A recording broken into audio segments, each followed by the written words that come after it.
Emily, please, try to understand. I never meant to lie to you. Your birth mom willingly gave you to me, claiming she couldn't raise you as a single mother. It was a difficult decision for both your father and me, but I couldn't bear to see you abandoned, so I chose to raise you as my own. I don't care. You took me away from my real mom. You wanted a perfect little family, and I was just a pawn in your game. That's not true, Emily. I never tried to manipulate anything. I fell in love with you from the moment I held you in my arms. Huh, more like you used me to fulfill your dreams of being a mother and a wife. I was just a convenient solution for you, wasn't I? Emily, please, listen to me. I never wanted to deceive you. Yes, I wanted a family, but that doesn't mean I didn't love you with all my heart. You keep telling yourself that, but it doesn't change the fact that you lied to me all these years. I can't trust you anymore. I don't want you in my life. I am Rachel, and I've always been the kind of person who thrives on traditional values. As a 52-year-old woman, I have spent most of my life working as an elementary school teacher, cherishing the joy of nurturing young minds. My friends often describe me as dependable, caring, and perhaps a tad reserved. I was married to a man named Mark, and we raised a wonderful child together. My daughter Emily had been the center of my world for 25 years. She's grown into a remarkable woman, smart, ambitious, and fiercely independent. She's engaged to Jake, a kind-hearted and compassionate man who loved her deeply. Emily and I shared a unique bond, and I thought we had an unbreakable connection. But life had a surprise in store for me, one that would test the very foundation of our relationship. That day, my life took an unexpected turn. Mark was out of town on one of his business trips, and I received a text from him. He told me that Emily had found out about our little secret. The truth is that I wasn't Emily's birth mother. Years ago, when I just graduated from college, Mark and I were part of a really fun and big group of friends. One of them, Dylan, had a girlfriend named Veronica.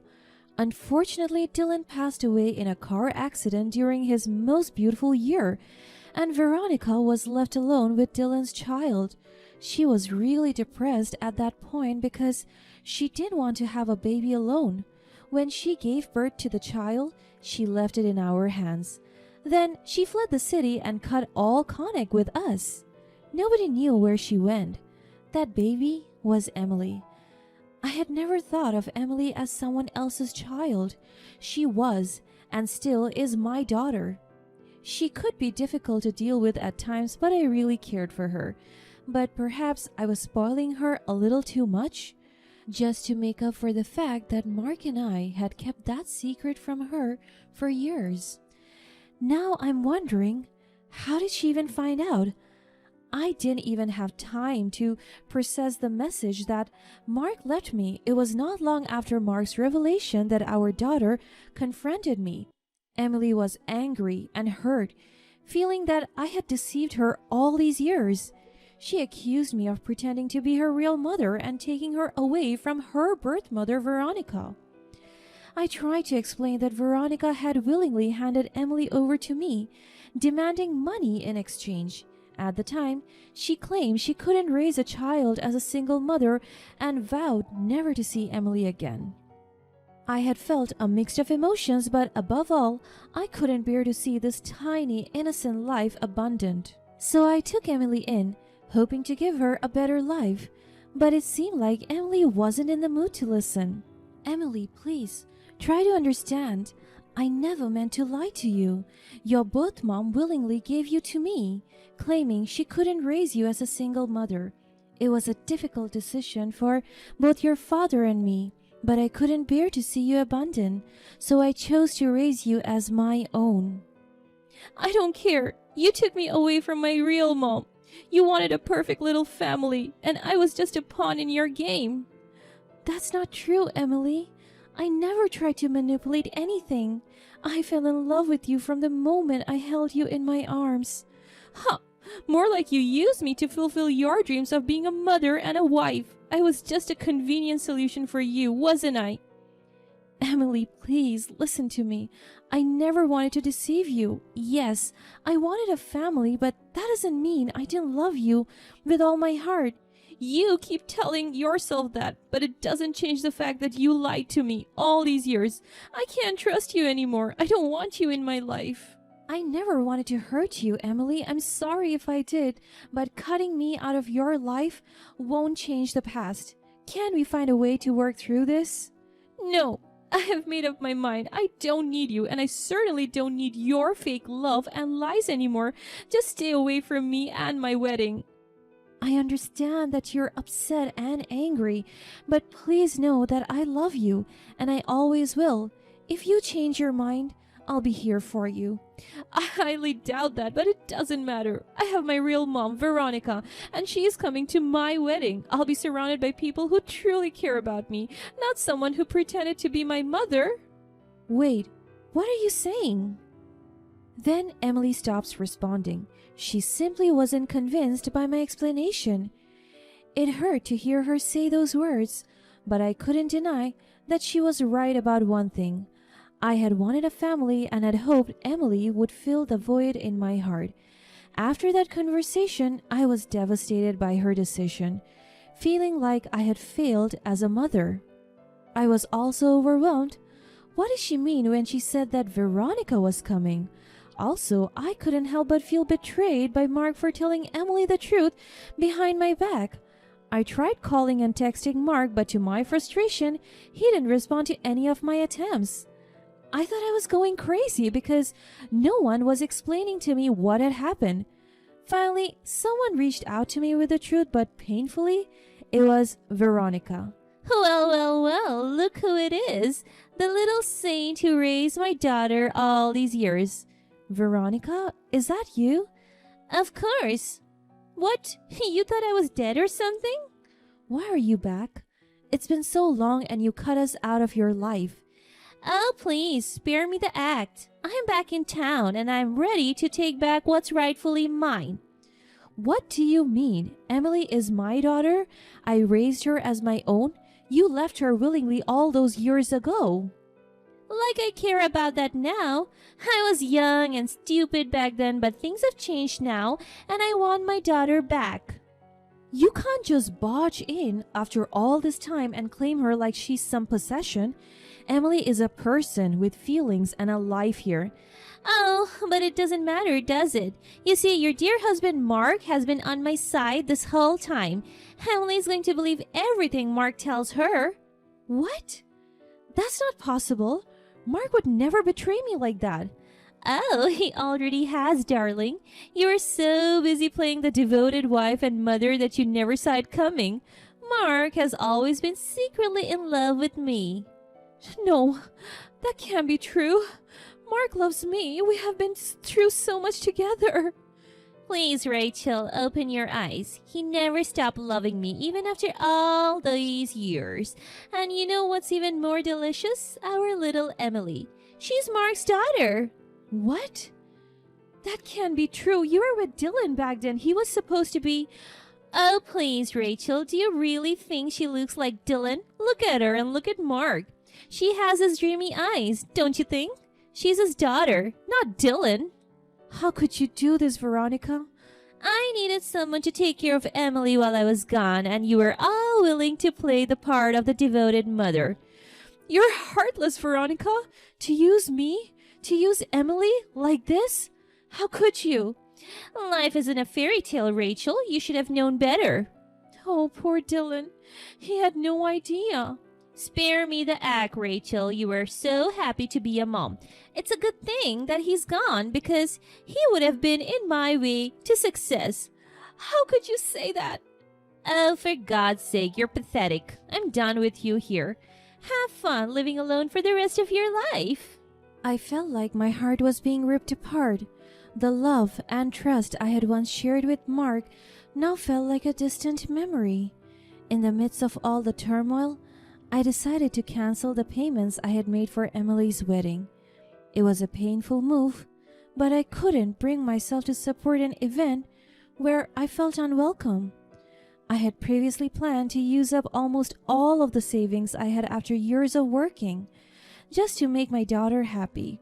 Now that I realized she was not going to be around when I needed her, I was left feeling really insecure. I knew I needed to save that money for myself. Unfortunately, Emily was furious at my decision. She called me on the phone and was constantly accusing me of being petty and selfish. I tried to explain that it wasn't about revenge, but about coming to terms with my own feelings and trying to move on. Emily and Mark came to my door, hoping to reason with me and ask for financial help with the wedding. I stood my ground, refusing to let them in and calling the police to mediate the situation. It was hard to watch them leave, but I knew that I needed time and space to heal from all the hurt and betrayal. As the days turned into weeks, I struggled to come to terms with the new reality of my life. I felt lost and confused, wondering if I would ever be able to find happiness again. I confided in my close friends who offered their support and understanding, helping me navigate through the emotional turmoil. Unfortunately, Emily and her fiancé Jake faced challenges of their own. It turned out that I was the only parent who was willing to help them with their lavish wedding. His family was disappointed with the sudden cancellation of the payments, and they suggested the couple reconsider their union. After just a month after that, Jake decided to break off the engagement, unable to handle the complexity of the situation. Seeing Emily's relationship fall apart only added to my feelings of guilt and sadness. I knew that my actions had played a part in causing her pain, but at the same time I knew that I was not at fault. I only did what I needed to do. As the days turned into months, I embraced the support of my friends and focused on building a life for myself, free from the weight of the past. I realized that I needed to forgive myself for the mistakes I had made and let go of the guilt that had consumed me. I moved to a different town and started working as an independent educational advisor. That job allowed me the freedom to enjoy the beautiful landscapes of the small, picturesque town. Life has a way of surprising us, and it wasn't all darkness and despair. One evening, as I was taking a stroll in the park, I met a kind and compassionate man named Jay. He was a gentle soul, with a warm smile and a heart of gold. We struck up a conversation and soon found ourselves spending more time together.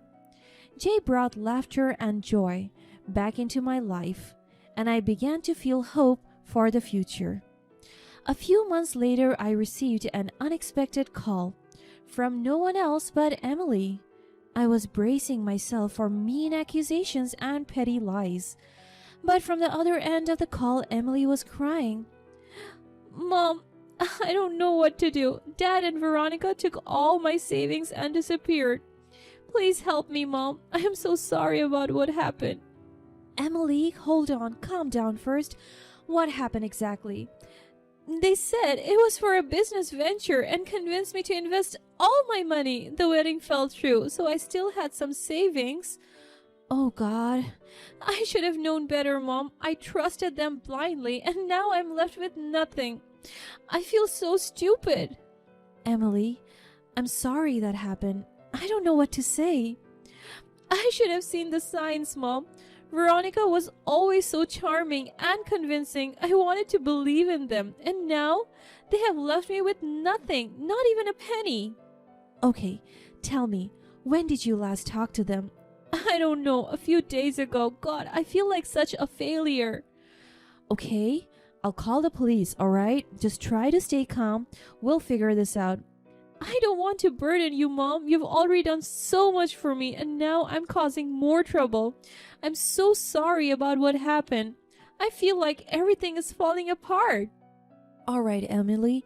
We can talk about us later, but right now we'll figure this out, okay?"